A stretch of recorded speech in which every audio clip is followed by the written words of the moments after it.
Bien, bonjour messieurs, dames. Donc, je m'appelle Laurence Touman, préventeur des risques professionnels. J'ai un retour d'expérience. Vraiment parler juste devant. Ah, d'accord. J'ai un retour d'expérience, donc industrie, services et chantier du BTP. Et aujourd'hui, je vais me concentrer sur la partie BTP pour vous exprimer à quel point MIXI a été une véritable révélation pour nous. Si je peux dire enfin un outil, les chantiers du BTP. Enfin, un chantier pour les coordonnateurs SPS. Au jour d'aujourd'hui, on peut dire clairement que par rapport à l'industrie, le BTP a un retard, une absence d'identification des risques, une absence de moyens d'identifier les risques, une absence de formation. Et cet outil permet justement, en direct, sur des chantiers courts ou longs, d'accéder à une évaluation immédiate et permet donc à tous les préventeurs, que ce soit internes des entreprises qui vont intervenir, des utilisateurs en direct qui vont être sur les produits et sur les expositions, et des coordonnateurs SPS. Alors, nous, notre vocation, elle est de travailler pour lutter contre les accidents du travail, donc toute forme d'accidentologie, les maladies professionnelles et également les maladies du travail immédiates lors des expositions soudaines apparues en cours de travaux. Donc, face à une ignorance, face aux absences que je vous ai évoquées précédemment, on est confronté, malgré tout, à une coactivité d'entreprise, à une coactivité d'action, à une coactivité de matériaux, de produits, et nous devons lutter contre ces coactivités, bien sûr, contre ces interférences, mais nous devons également produire pour cela une analyse réelle, sérieuse, parce qu'il ne s'agit pas d'arriver sur un chantier et de dire ben voilà, tout est mauvais, c'est pas bon, il faut tout arrêter, le chantier s'arrête. Il faut pouvoir faire un accompagnement et trouver des substituts, mais pour cela, il faut bien avoir une analyse réelle. Alors, on n'est pas des scientifiques, hein. On travaille avec nos moyens de préventeurs généralistes avec une spécialité BTP, et quand soudainement, nous sommes avec cet outil MIXI, gratuit, je le précise, au jour d'aujourd'hui ça compte, téléchargeable depuis n'importe quel téléphone, tablette, ordinateur, hein, ça fait partie des moyens dont tout le monde peut disposer, fait quand même par l'INRS, quand on arrive, qu'on discute avec nos interlocuteurs, qu'on présente quelque chose qui a été fait par votre institution, eh bien tout de suite c'est entendu, c'est écouté, et je vais même aller au-delà, c'est respecté. Tout le monde connaît l'INRS sur un chantier du BTP. Le plus jeune, le plus nouveau des compagnons, quand on parle d'une recommandation de l'INRS, il sait de quoi il en retourne, il sait de quoi il s'agit. Un travailleur même qui n'a pas un retour de formation, d'éducation très élevé, si on lui parle de l'INRS, il sait de quoi il s'agit et il va systématiquement nous écouter. Dans ce cadre, pour lutter contre tous les risques, nous devons regrouper tout ce qui concerne la santé physique et mentale. Donc enfin, un outil qui va nous permettre de traiter les multi-expositions, comme vous l'avez dit. Plus globalement sur le terrain, on appelle ça la lutte contre les effets cumulatifs. C'est pas toujours facile aujourd'hui, quand on est comme ça confronté en direct, de dire bon bah voilà, allez chercher vos fiches FDS, allez chercher qu'est-ce que c'est que ce produit-là, où on en est, comment on va aller vite pour gérer la question. Avec l'outil MIXI, immédiatement, instantanément, on se pose en salle de chantier, on se réunit avec l'équipe, on présente les choses en direct et c'est immédiatement compréhensif. Alors, moi quand j'ai vu la présentation tout à l'heure, on a vu la liste des produits. Je dois vous dire qu'au jour d'aujourd'hui, même sur un petit chantier de 3e catégorie, j'ai eu l'expérience hier matin, j'avais exactement 19 des substances indiquées dans MIXI qui étaient présentes sur mon chantier. 19.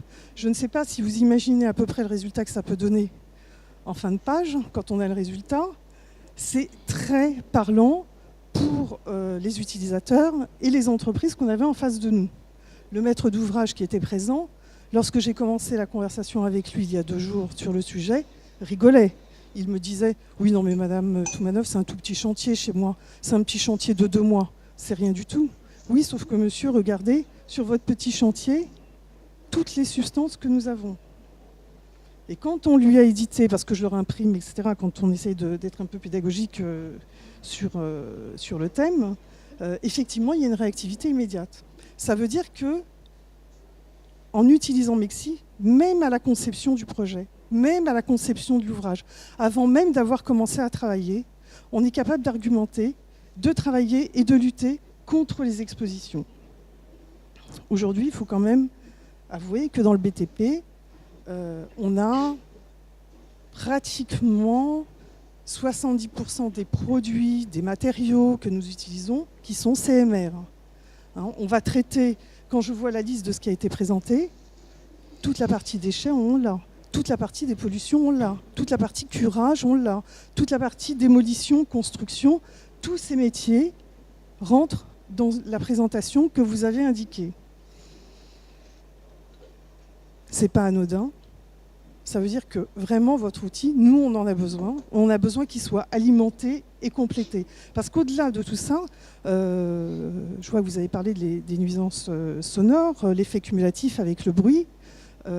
Monsieur Drolet a évoqué toute la question vibratoire, etc. Mais nous, on a également tous les autres risques qui viennent se cumuler avec ça. On doit tout évaluer et tout mettre en place sur les risques importés, exportés de tous les travailleurs. Donc, pouvoir détecter les risques pour les identifier et mettre en place les moyens pour les supprimer, lutter contre tous ces terribles phénomènes, cancérologie, atteinte du système nerveux, troubles oculaires, respiratoires, bref, toutes les classes toxicologiques, on les a. Aujourd'hui, pour nous, il y a une véritable nécessité d'introduire et de lier les données physiopathologiques pour pouvoir avoir un retour auprès des préventeurs et auprès des utilisateurs le plus juste possible afin que les meilleurs moyens soient mis en place. Sur un chantier, au jour d'aujourd'hui, tout le monde est exposé. Même si on va lutter contre certaines coactivités, je vous le fais un petit peu en raccourci, voilà, on supprime dans une zone un travailleur isolé, on va supprimer les travaux superposés, etc. N'empêche que dans l'environnement global du chantier, que l'ensemble des intervenants, l'ensemble des entreprises, et même parfois la voie publique, et même parfois l'avoisinant, va être impacté.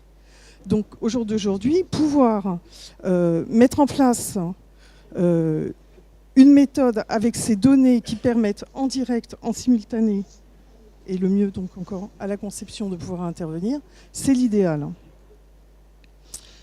Il y a un autre facteur qui intervient pour les préventeurs et pour les responsables, les chefs d'entreprise sur les chantiers du BTP. Aujourd'hui, il y a une obligation légale de la tenue du suivi des expositions des travailleurs.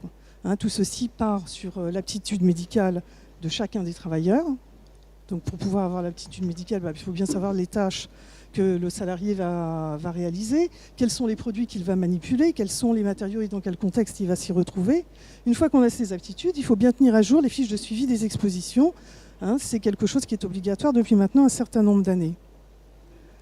Comment le contrôle des travailleurs eux-mêmes peut-il être fait si d'aujourd'hui, ils ne savent pas quels sont les produits qu'ils vont utiliser et quelles en sont les conséquences?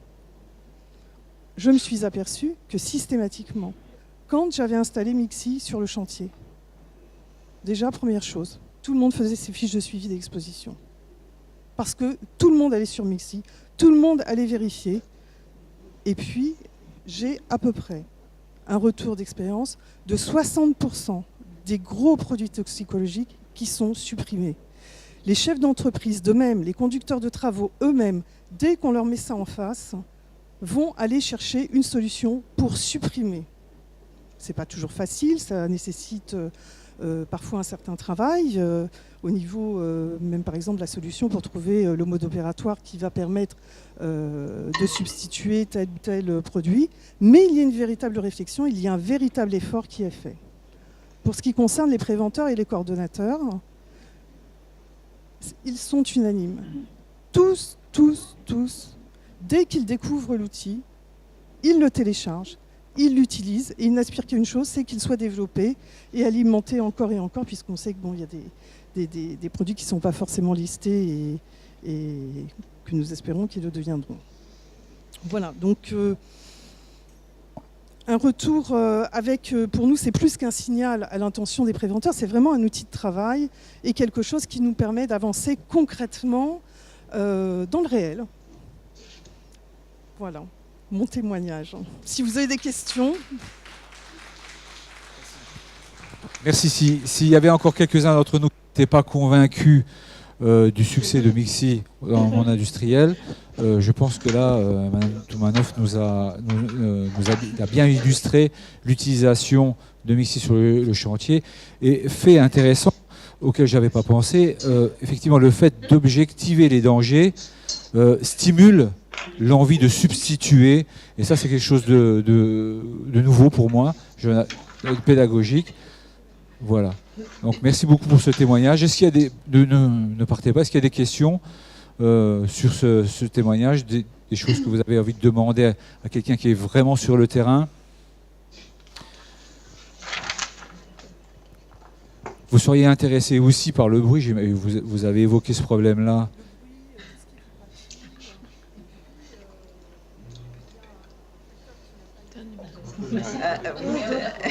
Excusez-moi. Alors effectivement, tout ce qui concerne le bruit, tout ce qui concerne les facteurs vibratoires, on est un secteur qui est extrêmement touché par la question. Oui. Et un autre sujet qui est parfois difficile à évoquer, mais je pense qu'il faut rentrer dans le vif du sujet.